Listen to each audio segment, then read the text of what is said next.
समाजसुधारक आणि भगवान विष्णू श्री गणेश या सगळ्यांना वंदन करते. आजचा कार्यक्रम ज्यांनी आयोजित केलेला आहे तो आपले हेमंत बत्ते आणि ज्यांच्या प्रेरणेतून आपण काम करतो आहे सगळेजण, असे अनेक कार्यकर्ते समोर बसलेले आहेत. आणि भजनी मंडळाच्याही महिला आज श्रावणी सोमवार असून उपवास असून इतक्या वेळेत साड्या वगैरे सगळ्या दिसून तयारी करून सारख्या साड्या घालून इतक्या सुंदर सगळ्याजणी दिसत आहेत.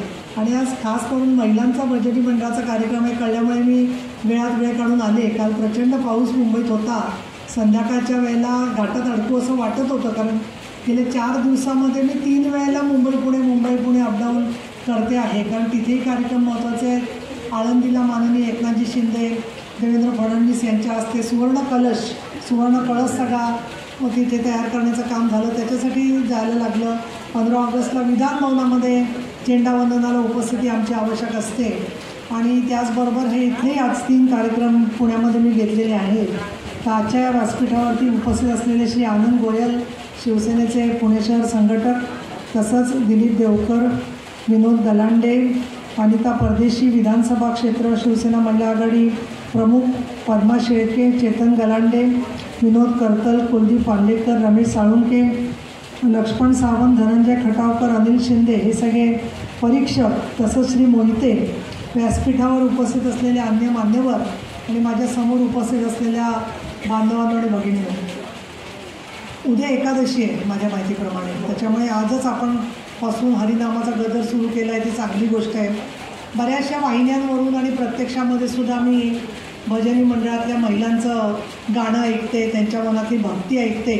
आणि त्यावेळेला खरोखर संत जनाबाईंची मला आठवण होते. विठ्ठल मंदिरात तुम्ही पंढरपूरला गेले असाल तर तिकडे सगळ्या आरतीच्या आधी नंतर जनाबाईचे अभंग बऱ्याच महिला, स्थानिक पंढरपूरच्या महिला येऊन म्हणतात. आणि त्याच्यातली आर्तता, त्याचबरोबर त्यातले शब्द, आणि त्यासाठी खास करून महिलांना द्यावा लागणारा वेळ हा जर का पाहिला तर ही अतिशय अवघड गोष्ट आहे. एखाद्या कार्यक्रमाला आमचे बांधव ज्यावेळेला येतात तर त्यावेळेला ते येतात बरकान स्कूटरवरून किक मारतात येतात. महिला ज्यावेळेला येतात तर तुमच्याबरोबर तुमचं घर आलेलं असतं. घरात गॅस उघडाय का, गरम चहा कोणी आलं तर कसा मिळणार, सासूबाईंना गरम भात ठेवला असला तरी तेवढा तो भात पटत नाही त्यांना. तुम्ही सासूच्या वयाच्या असाल तर सुनबाई, मुलं घरामध्ये काय करत असतील, मिस्टर काय करत असतील, तुम्ही करत बसलाय भजन. आपल्याकडे भजन शब्द अनेक गोष्टीच्यासाठी वापरला जातो. जसं मी बघते की पुजारी पूजेत सांगत असताना सांगतात की ही आता तुम्ही सुपारी द्या. पण आजकाल सुपारीची काय झाली भाषा, लोकांना बाहेरची सुपारी माहिती आहे कुठली तरी. तर सुपारी याचा अर्थ मूळचा इतका चांगला आहे की माझ्यावर जबाबदारी टाका असं गुरुजी सांगतात. आणि पुढची पूजा ते आपल्या वतीने देवाकडे पूर्ण करून घेतात. पण त्याचा अतिशय वाईट अर्थ बाहेर समाजकारणात आणि राजकारणात झालेला आहे. त्यामुळे भजन हा इतका सुंदर शब्द आहे, पण कोणी काय जर का वेळ वाया जात नसला किंवा वेळेमध्ये कोणी पोचलं नाही तर लोक म्हणतात आम्ही काय भजन करत बसायचं का. खरं भजन करत बसलं तरी बरं आहे म्हणायचं अशी वेळ आली. परंतु तुम्ही इतक्या परिश्रमाने, इतक्या श्रद्धेने, इतक्या भक्तीने येताय आणि तुमचा वेळ वाया गेला मला वाईट वाटतं. पण माझ्याकडे खरं सांगते दर 10 मिनिटांनी फोटो येत होते की किती लोक आलेली आहेत. आणि त्याच्यामध्ये मला आधी यायला हरकत काही नाही आहे, परंतु येऊन त्याच्यानंतर उशीर झाला लोकांना यायला तर ते सुद्धा योग्य नाही आहे, कारण लोकांचाही हिरमोड होतो त्याच्यामध्ये जे आहे ते. आणि त्यातून वाहतूक पावसामुळे सगळीच मंदावलेली आहे. परत बऱ्याच ठिकाणी गणपतीची पण तयारी चाललेली आहे. हेमंत बत्ते यांच्या कामाबद्दल बरंचसं मला परिचय आधीपासूनच आहे. आणि नेहमी असं असतं की राजकारणामध्ये आपण ट्रेनमध्ये जेव्हा चढतो त्यावेळेला ती ट्रेन कुठपर्यंत जाणार आहे आपल्याला माहिती असतं, पण तरी पण आपण प्रयत्न करत असतो आपल्या उद्दिष्टापर्यंत जाण्याचा. आणि तसं सातत्याने एक राजकारणातले प्रवासी या दृष्टिकोनातून हेमंत बत्ते यांचा अभ्यास आहे आणि काम आहे. तुम्ही अपेक्षा व्यक्त केली तिकिटाच्याबद्दल, परंतु तिकीट हे अगदी अंतिमतः हे शिंदेसाहेबांच्या हातामध्ये आहे. परंतु माझं मत विचारात देतील तर तिथे मी बाकीचे कोण इच्छुक आहेत, हेमंत उघड इच्छुक काय काय असतात आणि काय काय गुप्त इच्छुक असतात. बरं, ते शेवटच्या क्षणी इच्छा व्यक्त करतात आणि मग आमची धावपळ सुरू होते पक्षामध्ये. आता काय करायचं, हा पण चांगला आहे तो पण चांगला आहे. त्यातून आता प्रभागांचं आरक्षण पडलेलं नाही आहे. ते आरक्षण पडलं की ठरतं की सर्वसाधारण आहे का OBC आहे का SC आहे. तर हे सगळ्या प्रभागात रचना व्यवस्थित व्हावी या दृष्टिकोनातूनही मी सगळ्यांना शुभेच्छा देते. पण मी आपल्याला 2-3 गोष्टी सांगू जरूर इच्छिते की आज महिलांची भजन स्पर्धा आहे म्हणून की या महायुती सरकारने सातत्याने स्त्रियांच्या विकासाला भर दिलेला आहे, शेतकऱ्यांच्या विकासासाठी भर दिलेला आहे. स्त्रियांना अर्ध्या तिकिटामध्ये प्रवास, नाही तर आता अर्ध्या तिकिटामध्ये महिलांनी प्रवास छोटा असताना केला असेल, त्याच्यानंतर कधी करायला मिळाला होता का? नाही. पण आता महिला एखादं काम असेल तर म्हणतात अहो दोघांनी जाण्यापेक्षा मीच एकटी जाऊन येते आणि अर्ध्या तिकिटामध्ये मी जाऊन येईन, कशाला 2-2 तिकीटं वाया घालवायची.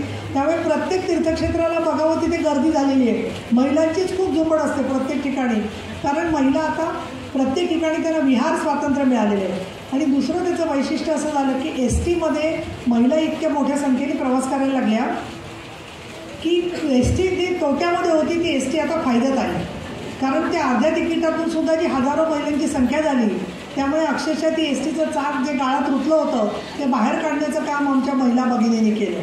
दुसरं बँकांची कर्ज, बरेच बचत गट प्रत्येक ठिकाणी झालेले आहेत. मला असं वाटतं तुम्ही सारख्या साड्या वगैरे घेतल्या असेल तर त्याच्यासाठी काहीतरी बचत करायला लागली असेल, कारण भारी भारी साड्या दिसत आहेत काही जणींच्या जे आहे ते. पण मी मात्र साधी साडी दिसून आले बघा. तर मी विचार काय केला की श्री शंकरांचा दिवस आहे ना, तो शिवशंभूला जे आवडतं ते आपण करायचं. म्हणजे तुमच्याही साड्या चांगल्याच आहेत, तो प्रश्न नाही आहे, परंतु एक सोमवार आहे, मग आपलं मनामधली भावना महिलांची की मग पांढरी साडी नेसायची. तर तशा प्रकारच्या सगळ्या स्त्रिया विचार करतात आणि येतात. पण इतकंच नव्हे तर काटकसर कशी करायची हे सुद्धा स्त्रियांच्या अंगवळणी पडलेलं आहे. त्यामुळे ज्या वेळेला स्त्रियांना बचत गटांना कर्ज मिळत आहेत तर त्या कर्जांचा त्यांनी वापर खूप चांगल्या प्रकारे बहुतेक जणांनी केलेला आहे. कुठे गृहउद्योग करतात तर कुठे पुरणपोळ्या, तुम्ही बघाल तर चितळेसारख्या दुकानामधल्या पुरणपोळ्या या बहुतेक स्त्रियांनी घरगुती बनवून त्यांच्याकडे दिलेल्या असतात. पण ते एकासारखी एक पुरणपोळी असते, एकासारखी एक साटोरी असते, एकासारखी एक पदार्थ असतो. हे सगळं स्टँडर्डायझेशन हे महिला बचत गटांनी केलेलं आहे. या उलट आपण बघतो की काही काही खूप मोठी नावं आहेत पण त्या लोकांनी कर्ज बुडवण्यात मात्र नंबर 1 मिळवलेला आहे.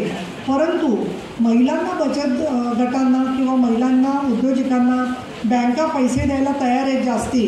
याचं कारण असं की स्त्रियांना दिलेली कर्ज 99% स्त्रिया परत करतात असा भारतभरचा रेकॉर्ड आहे, भारतभरचा रेकॉर्ड आहे. आणि त्यामुळे गरीब सामान्य महिला जरी असली तर एकतर तिने जर का तिला कोणाचं तरी एक वाटी साखर जरी उसने घेतली असेल तर तिला आठवतं, ती बाई दिसली की अगो हिची साखर द्यायची राहिली. म्हणजे बहुतेक मी महिलांचं म्हणते, काही काही महिला असतात निगरगट्ट कायमच मागायला येतात, तर त्यांना काय आपण बोलू शकत नाही. आपल्यालाच वाटतं ज्याच्याकडची परिस्थिती आहे म्हणून आपण आठवण पण करून देत नाही की अगं गेल्या वेळेला आलीस, परत आलीस, परत आलीस, परत आलीस.